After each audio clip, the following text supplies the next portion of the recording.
Australia, 1932. The government declares war, but not on people, and not even on the army. On 20,000 birds. It was an operation against emus. Farms destroyed, crops eaten, panic, and then they sent in soldiers with real machine guns. But then something strange happened. The emus weren't just running. They acting like special forces. They split into groups, attacked from the flanks, disappeared into the bushes. One emu could withstand several bullets and continue running at speeds up to 50 kilometers per hour. The soldiers fired thousands of rounds and almost missed. One machine gun jammed.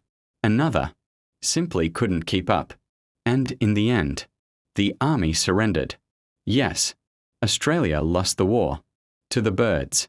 The commander later said, "If we had an army of soldiers like that, we would be invincible." This is no joke. This is the Emu War. And yes, the birds won.